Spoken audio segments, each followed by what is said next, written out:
3 बजे से सुबह 10 बजे तक किसी का जो ऑन ड्यूटी डॉक्टर है उसका किसी को जरूरत नहीं पड़ा। यही एक हमारा सस्टेन आ गया मन में। हमारा एक लड़की चला गया, इतना करोड़ लड़का लड़की मेरा साथ आ गया। यही मैं इसको उसने मेरा हिम्मत बहुत बढ़ा दिया।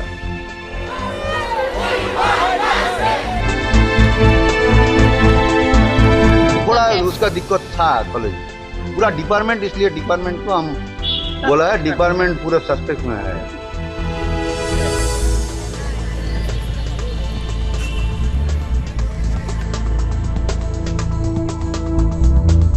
आरजीकर मेडिकल कॉलेज अस्पताल में रेप मर्डर मामले में मृतक डॉक्टर के पिता का चौंकाने वाला बयान सामने आया है। उन्होंने बताया कि उनकी बेटी की जिस दिन रेप हत्या हुई थी उससे पहले डॉक्टर ने घर पर कॉल करके क्या बात की थी।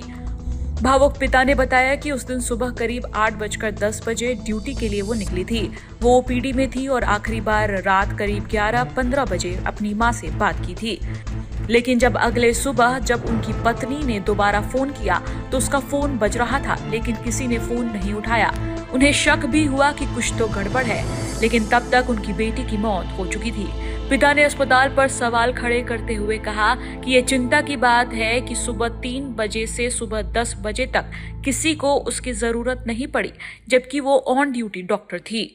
मेरा लड़की ड्यूटी में गया था, 8:10 से घर से निकले। उसको ओपीडी था हॉस्पिटल में, ओपीडी करके रात डाउन देना पड़ता है। वो 5-6 बज जाता है काम करने के लिए।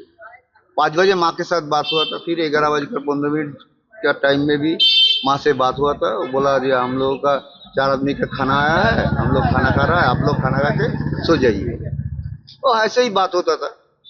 सुबह में हम घर में नहीं था, हम काम में था। वो लड़की मेरा माँ को उठकर माँ को फोन किया था। माँ बार बार फोन कर रहे थे, फोन रिंग हो रहा था, लेकिन कोई उस टाइम तो मेरा लड़की गुजर ही गया है। हमको सबसे दिक्कत का प्रश्न ये है कि रात 3 बजे से सुबह 10 बजे तक किसी का जो ऑन ड्यूटी डॉक्टर है उसका किसी को जरूरत नहीं पड़ा। यही एक हमारा सस्टेन आ गया मन में। सीबीआई ने आरजीकर का सुपर का अरेस्ट किया, इस बारे में क्या इस बारे में तो कुछ नहीं बोलेंगे। आज जो विचाराधीन विषय है इसके बारे में हम कुछ नहीं जानते हैं। जो कार्यवाही चल रही है कि आप उसके बारे में कुछ कहना चाहेंगे? नहीं, उसके बारे में हम क्या बोलेंगे, हम क्या जानते हैं उसके बारे में। वो लोग जो अच्छे समझते हैं वही करेंगे। और सर जो उसके बाद हमने देखा कि नेशन वाइड इंटरनेशनली इतने सारे प्रोटेस्ट हो रहे हैं हर जगह, यहाँ पर भी महिलाओं ने प्रोटेस्ट किया है। उसके बाद जो वैंडलिज्म हुआ है, क्या उसके लिए आप कुछ बोलना चाहेंगे? जो रास्ते में जितना आदमी है वो मेरा लड़का लड़की समान है। हमको लगता है वो मेरा लड़का लड़की बन गया। अभी हमारा एक लड़की चला गया, इतना करोड़ लड़का लड़की मेरा साथ आ गया। यही मैं इसको उसने मेरा हिम्मत बहुत बढ़ा दिया। हमको इसलिए लगता है कुछ ना कुछ मिलेगा हमको। बिल्कुल सर, वो तो आपने बिल्कुल सही कहा, क्योंकि इंटरनेशनली से मैं खुद नेशनली आई हूँ, क्योंकि ये जो प्रोटेस्ट है, ये जो जस्टिस की मांग है, ये हर जगह चली गई है, हर कोई सड़क पे। मैं खुद यहाँ बंगाल की बेटी हूँ जो नोएडा से आई है इंसाफ दिलाने के लिए। सर अगर आप और कुछ कहना चाहें इस बारे में। क्या बोलूँ उसके बोलिए। आपको हमका मन में कोई प्रश्न नहीं है। आप कुछ बोलेंगे जो आएंगे दिल में वो बोल देंगे। सर कभी आपकी बेटी ने ये कहा, शिकायत की कि कॉलेज में उन्हें कोई दिक्कत थोड़ा है? उसका दिक्कत था कॉलेज में पूरा डिपार्टमेंट, इसलिए डिपार्टमेंट को हम बोला है डिपार्टमेंट पूरा सस्पेक्ट में है। हम क्या बोला, 7 घंटा से लड़की का ऑन ड्यूटी ऑन कॉल में डॉक्टर है, उसको 7 घंटा में किसी का जरूरत नहीं पड़ा। कभी कभी दिन में ऐसा होता है उसको खाने का टाइम नहीं मिलता है सर। पेशेंट के लिए। हमने नेशनली भी देखा है कि डॉक्टर्स की जो स्थिति है भारत में वो काफी खराब है, उन्हें काफी ओवर टाइम भी करना पड़ता है। और नीट के एग्जाम जो इतनी कठिन एग्जाम होती है, वो सब कुछ देखकर जब एक डॉक्टर बनता है और उनके वर्क प्लेस में ऐसा कुछ होता है, क्या यूजुअली आपकी बेटी को 36 आवर्स की ड्यूटी ही मिलती थी नाइट शिफ्ट? सप्ताह में 1 दिन तो मिलता था, फिर महीना में एक्स्ट्रा 1 दिन होता है। जी सर। महीना में 5 तो ऐसे ड्यूटी मिलता था।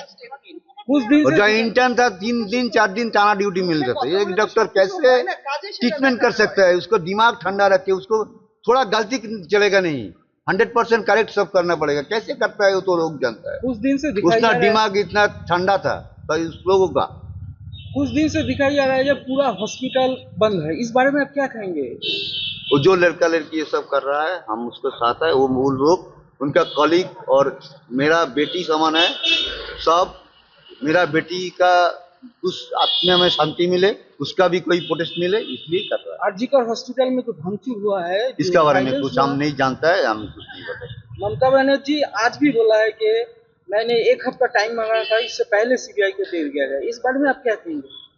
देखिए हम लोग का लगा कि सोचे कि हमें देना चाहिए, इसलिए हमने देना है, और क्या। बस सीबीआई से और बात हुई है क्या? एक दिन बात हुआ, काला आया था। क्या बोला? तो सब बोला जो इसका विचाराधीन विषय, ये बोलने का बाहर में अच्छा नहीं है, बोलने का माना भी है। वहीं मीडिया रिपोर्ट के मुताबिक कोलकाता में ट्रेनी डॉक्टर के रेप मर्डर केस में एक डायरी सामने आई है। ये डायरी ट्रेनी डॉक्टर की ही है। डायरी में ट्रेनी डॉक्टर ने खुद से जुड़ी कई बातों का जिक्र किया था। इस डायरी में लिखी बातों को पीड़िता के पिता ने मीडिया को दिए इंटरव्यू में शेयर किया। पीड़िता के पिता ने बताया कि उनकी बेटी रोज डायरी लिखती थी। मौत वाले दिन मेडिकल कॉलेज में नाइट शिफ्ट में जाने से पहले भी उसने डायरी लिखी थी।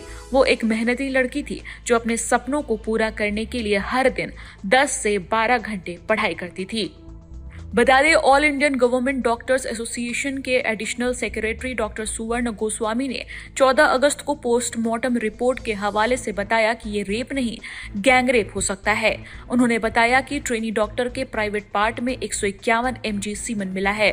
इतनी ज्यादा मात्रा किसी एक शख्स की नहीं हो सकती। इस बात की पूरी संभावना है कि रेप केस में 1 से ज्यादा लोग शामिल हो सकते हैं। वहीं कोलकाता रेप कांड को लेकर स्मृति ईरानी ने 16 अगस्त को कोलकाता में प्रेस कॉन्फ्रेंस किया, जिसमें उन्होंने डॉक्टर की पोस्टमार्टम रिपोर्ट देखकर कई चौंकाने वाले खुलासे किए और ममता सरकार पर जमकर हमला बोला। मीडिया की रिपोर्ट्स के मुताबिक उस महिला के मृत शरीर से, आंखों से, वजाइना से खून बह रहा था। उसकी छाती पर वार हुआ था, पेट पर वार हुआ था, टांगों पर वार हुआ था, दोनों हाथों के नाखून टूटे पाए गए। निश्चित रूप से जब उसका बलात्कार हो रहा था, वो महिला अत्याचार से जूझ रही थी। सवाल ये उठता है कि क्या किसी ने उस फ्लोर पर उस महिला के चिल्लाने की आवाज को नहीं सुना? मीडिया की रिपोर्ट्स के अंतर्गत ये भी जानने में आया है कि 150 mg सीमन उस महिला में पाया गया। क्या ये एक रेपिस्ट का काम है? क्या ये संभव था कि वो व्यक्ति उस महिला को रेप भी कर रहा था, टांगे भी तोड़ रहा था, हाथ भी तोड़ रहा था, आंखें फोड़ रहा था, छाती पे मार रहा था, पेट पे मार रहा था, वो महिला चिल्ला रही थी और ना कोई सुन पाया, और ये सारा कृत्य उस एक रेपिस्ट ने अकेले किया? वो कौन है जिसकी वजह से अस्पताल में वो रेपिस्ट आश्वस्त था कि वो रेप करने के बाद घर लौट सकता है? वो कौन है जिसने इतने जघन्य अपराध के बाद भी अस्पताल के उसी फ्लोर पर रेनोवेशन जारी रखा? क्राइम सीन कितना बड़ा है, अस्पताल में ये किसने डिसीजन लिया? वो कौन है पुलिस में जिसने इस महिला के माता पिता को फोन कर कर ये कहा कि लड़की ने आत्महत्या की है? उस ऑफिसर के खिलाफ अब तक क्या कार्रवाई हुई है? उस ऑफिसर को किसने निर्देश दिया, इंस्ट्रक्शन दिया कि वो लड़की के माता पिता को ये कहें कि सुसाइड हुआ है?